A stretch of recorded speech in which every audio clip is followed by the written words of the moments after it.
मेरे प्यारे देशवासियों, भाइयों और बहनों, मैं आकाश गौड़ आपको सादर प्रणाम करता हूँ। आज हम जिस विषय के बारे में चर्चा करने वाले हैं वो है षटकर्म की दूसरी क्रिया, जिसे हम जल नेति कहते हैं। और इस क्रिया के अंतर्गत हम पिछले वीडियो के द्वारा जो हमने क्रिया आरंभ की थी, जिसमें हमने बॉडी डिटॉक्सिफिकेशन किया था, जिसके द्वारा हमने जल के द्वारा अपने शरीर की आंतरिक शुद्धि करने का प्रयास किया था, उसी की दूसरी क्रिया दूसरे चरण में हम जल नेति के द्वारा अपने नाक, आँख, कान, गला इस क्षेत्र को साफ करना, आंतरिक शुद्धि किस प्रकार करना है, इस विषय में आज हम चर्चा करेंगे। अब इसके विषय में हम आपको क्रिया करके बताएंगे और उसका आपको अनुसरण करना है। इस क्रिया के लिए हमें जिन चीज़ों की आवश्यकता पड़ेगी वो है, एक जल नेति का पोट आता है इस तरह का, और इस तरह के लोटे भी आते हैं जिनके आगे इस प्रकार की घुंडी बनी होती है, जिससे कि हम इसको अपने नासिका में, अपने नॉस्ट्रिल में फिट कर लेते हैं और इसके द्वारा हम पानी को प्रवेश कराते हैं अपने नासिका में। और जल, साधारण जल, हल्का सा गुनगुना किया हुआ, तेज गर्म नहीं होना चाहिए। और नमक, साधारण नमक, और यदि हमें हाई ब्लड प्रेशर या हार्ट की किसी रोग की शिकायत है तो हम सेंधा नमक ले सकते हैं।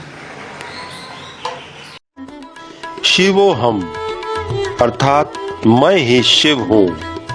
मेरे प्यारे दोस्तों, कृपया मेरे चैनल को सब्सक्राइब करें, बेल आइकन को प्रेस करें ताकि मेरे वीडियोस आप तक सबसे पहले पहुंच सके। अब हम जल लेंगे और उसमें नमक को आधा आधा दोनों जल में मिला लेंगे।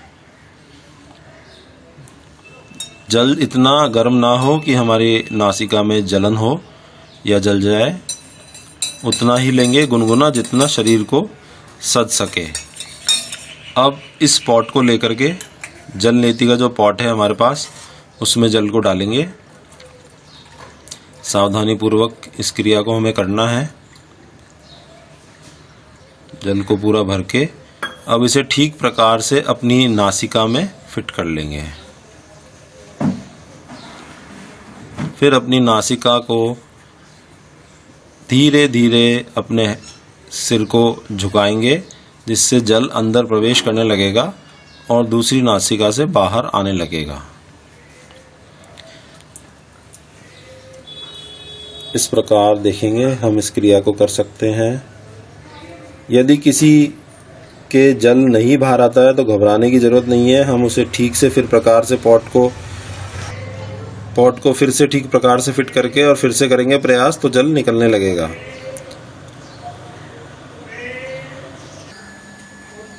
अब जल नेति के पॉट को दूसरे नासिका रंध्र में हम लगाएंगे, हमारे नॉस्ट्रिल में, और फिर से जल का प्रवेश करेंगे और दूसरे नासिका रंध्र से यह जल निकलने लगेगा। इस प्रकार से हमको करना है। इस क्रिया को हम जल नेति कहते हैं।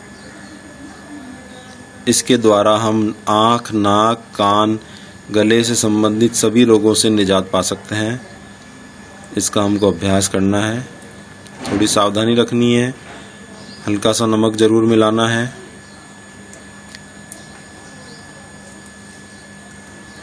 इस प्रकार हमको ये अभ्यास करना है, जिस तरह से ये साधिका त्विषा आपको करके बता रही हैं, जल नेति का अभ्यास।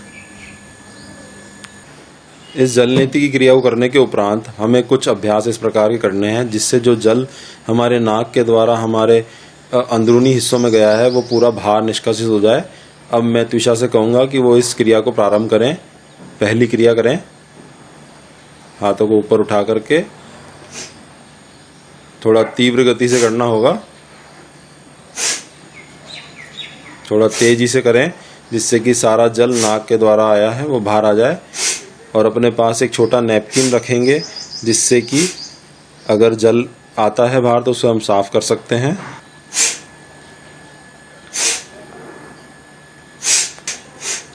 उसके बाद दूसरी क्रिया में इस प्रकार करेंगे। थोड़ा नीचे झुककर अपने घुटनों पे हाथ रख के और श्वास को तेजी से बाहर की ओर फेंकेंगे। इससे सारा जल जो अंदरूनी क्षेत्र में है वो बाहर आ जाएगा। इसके उपरांत वज्रासन में बैठकर और फिर तेजी से श्वास को बाहर निकालेंगे। इसके उपरांत अब शशांक आसन की क्रिया करेंगे। वज्रासन के उपरांत श्वास को छोड़ते हुए तेजी से नीचे झुकेंगे। पुनः इस क्रिया को करेंगे। इससे जितना भी जल अंदर गया है वो सारा बाहर आ जाएगा और हमें किसी प्रकार का कष्ट नहीं होगा, किसी प्रकार की असुविधा नहीं होगी।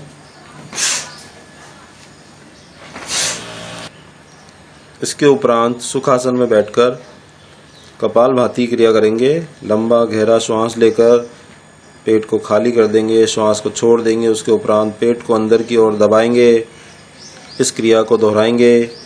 इससे भी तीव्र गति से करेंगे, जिससे कि श्वास के जरिए सारा जल या उसके जो भी कण हैं वो सब बाहर आ जाएंगे।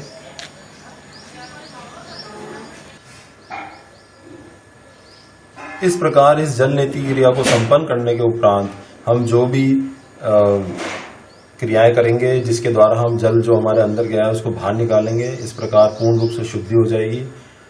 इस क्रिया को करने से हमारे आंख, नाक, कान, गला से संबंधित सभी रोगों से हमें आराम मिलेगा। किसी प्रकार का रोग, किसी प्रकार का संक्रमण हमारे नासिका रंध्र के द्वारा हमारे श्वसन तंत्र में नहीं जा सकेगा और हमें इससे पूर्ण रूप से आराम मिलेगा।